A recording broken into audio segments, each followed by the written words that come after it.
My husband has been having an affair. It seems he bought his mistress some designer items. Worse yet, he used my credit card for that shopping.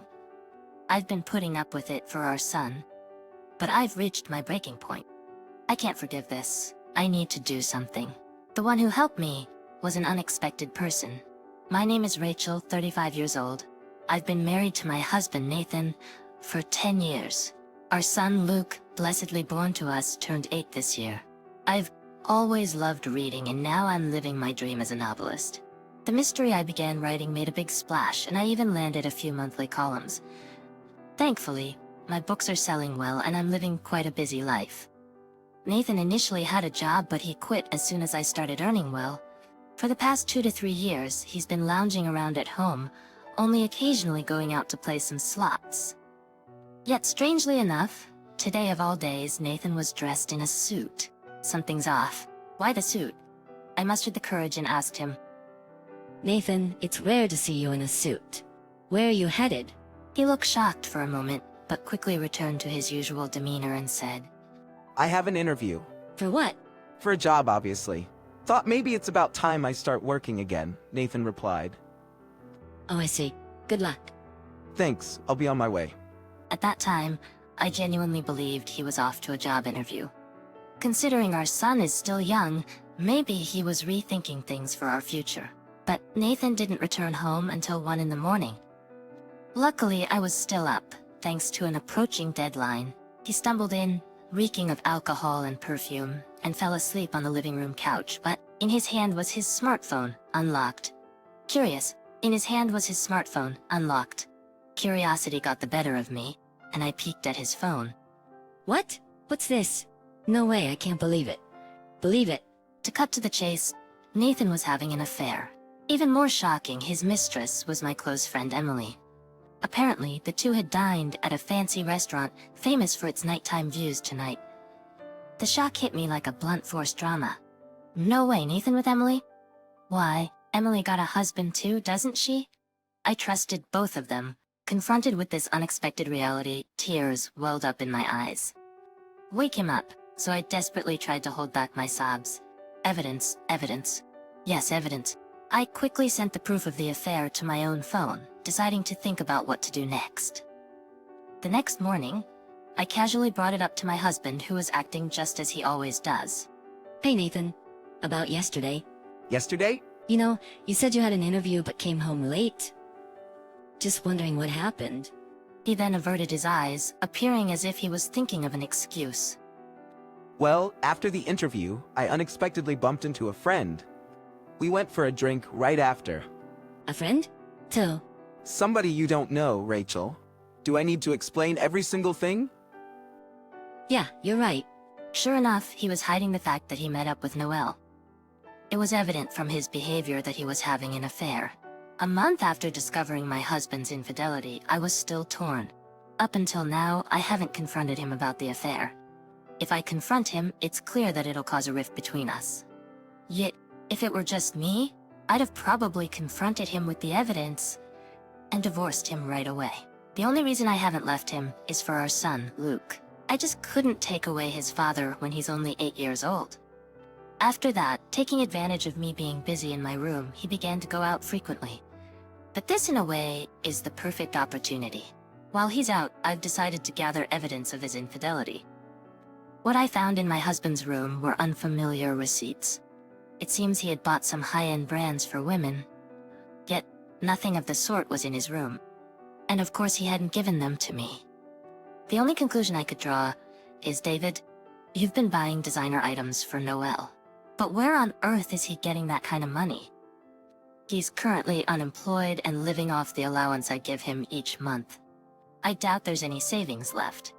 Worried, I decided to tail him. During this, I'll have my brother Robert come over to watch our son. Of course, Robert doesn't know about my husband's affair. I lied to him. Sorry, Bob, for calling you out of the blue like this. Well, it's not a big deal, but what's up? Why suddenly asking to watch over Max? Actually, I just really want to go shopping alone today. Shopping? You've never been much for wanting things? Don't you usually shop online? Yes, I usually do, but there's an in-store exclusive today, so can you please watch Max for me? Alright.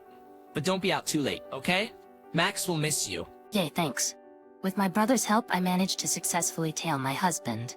There he was, walking arm in arm with my best friend Emily. I had suspected it, but seeing it with my own eyes was a real shocker.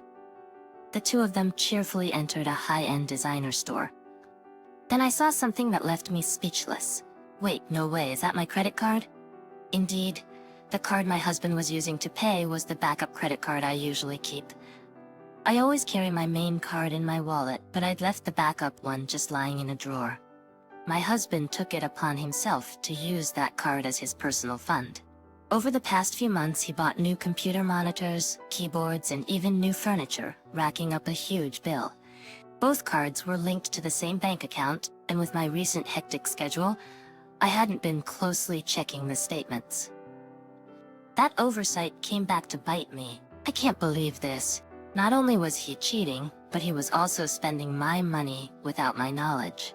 Any love I had for my husband has now completely vanished. Of course, it's partly my fault for not noticing. Still, I just couldn't forgive him. I made sure to capture photos of their affair and went straight home. For the next few days, I was consumed with plotting my revenge against my husband. Whenever he wasn't around, I repeatedly checked his usual computer.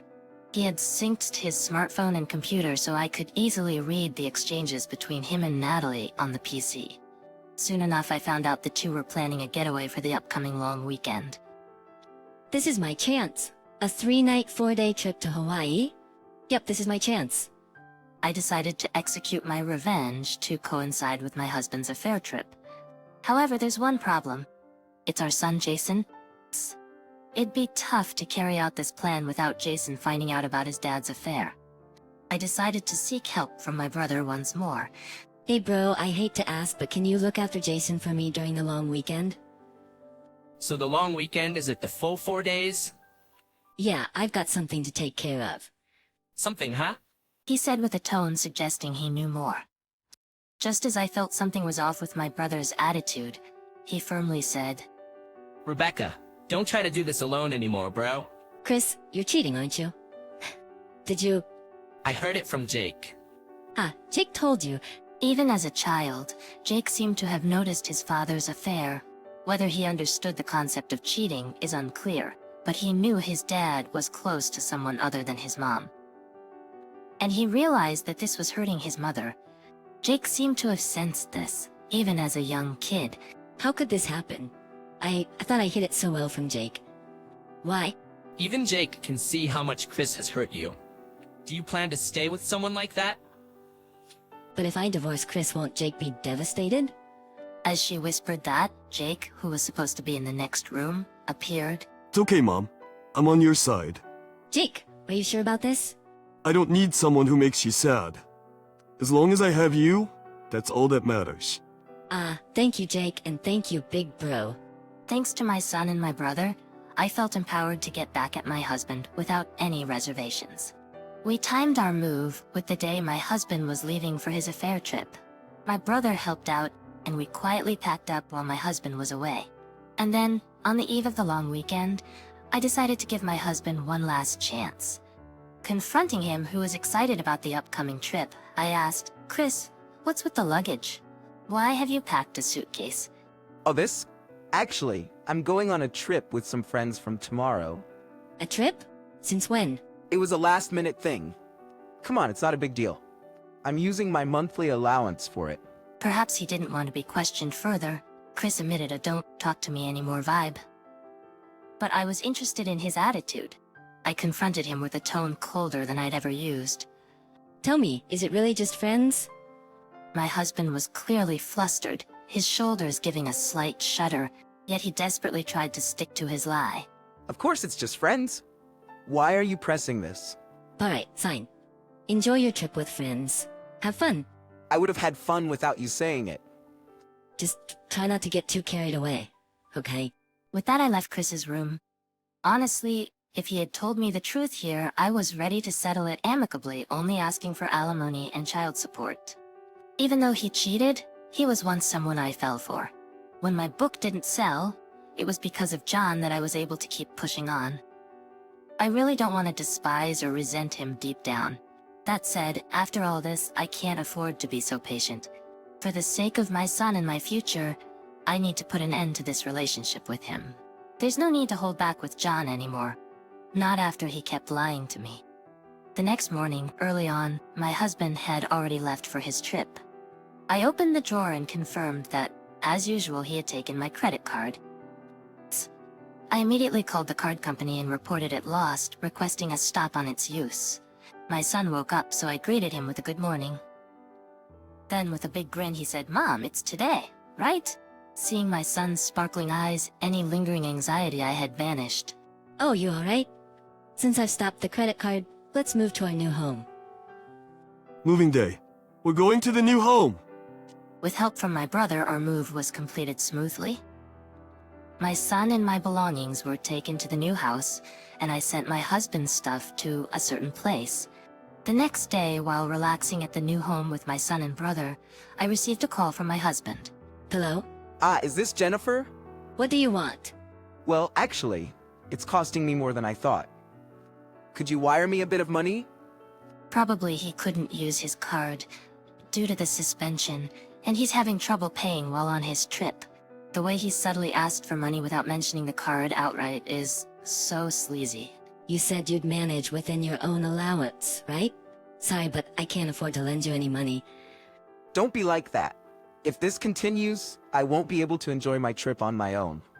On your own, don't you mean with someone else? At that question, my husband let out a dumbfounded, "Huh." You wanted to show nice places to Lisa during your trip, right? But it's a shame. That card you took? It's no longer usable. Just give it up. What are you talking about, Jennifer? Lisa? And the card? Playing dumb won't help. Actually, you're overreacting, don't you think? It's because Jennifer's saying all this nonsensical stuff. I don't know anything about any card. Just drop it, okay? I already know you've been cheating with my best friend, Lisa. What? Did you seriously think I didn't know? Are you a fool? It was so obvious. No, you've got it all wrong. It's not what you think, I swear. The audacity of my husband to still make excuses at this point made my blood boil. Despite having a brother and a son, I unleashed all my pent-up anger. Stop with the whining and excuses, you. Despite having a family, had an affair with another woman, and on top of that, using someone else's card. Do you even realize how low you've sunk? Just calm down for a second. Calm down? How can I possibly stay calm when dealing with the person I despise the most? Just so you know, I have no intention of forgiving or helping you. I hope you and that mistress of yours rot together, never show your face in front of me or Kevin again. You and that mistress in? Hung up the phone on my husband. Then I received a call from his mistress, Lisa. Seriously, Jennifer? What have you done? Oh, Lisa, it's been a while. How was your trip with your best friend's husband? Shut up. Explain yourself right now. What are you talking about? Don't play dumb. You sent Jason's belongings to my house, didn't you? That's right.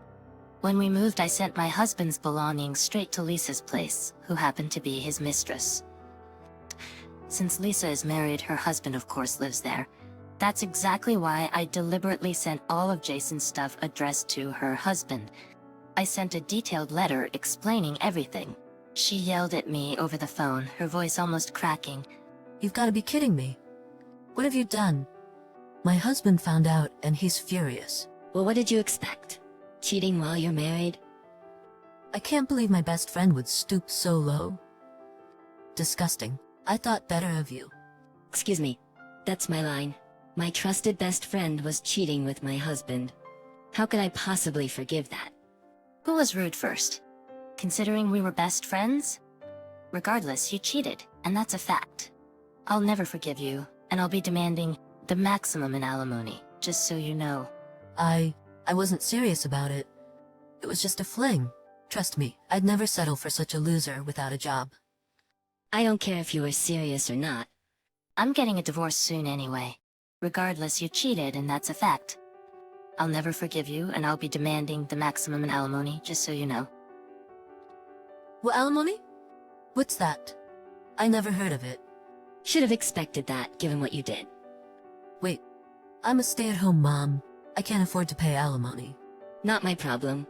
Maybe figure it out yourself, or beg your husband for help. although I doubt he'd assist. Hey, Jennifer. Hello. Wait, Goodbye. Without hesitation, I hung up the phone and blocked her number. Afterward, I finalized my divorce through my attorney and demanded alimony from my ex-husband and Amanda. From him, I also claimed child support and the unauthorized credit card charges he racked up. Strapped with debt from the alimony, Amanda faced a divorce from her own husband and was apparently kicked out of their home. She tried seeking help from her parents, but given the circumstances, she was turned away and is now rumored to be working a night job and living in accommodations. He also tried leaning on Amanda for support, but she furiously blamed him, pointing out that she was divorcing due to my ex-husband's actions. I quickly severed ties with my husband, and our relationship naturally dissolved. My ex-husband is currently juggling multiple part-time jobs and living day-to-day. Having been unemployed for a long time, it won't be easy for him to find a stable job. Of course, if he ever falls behind on alimony or child support, I'm determined to collect by any means necessary. On the other hand, my son and I are leading a peaceful life in our new home. My son's growth is remarkable, and every day feels incredibly fresh. Moving forward, my hope is to shower him with love and ensure he never faces any sorrow.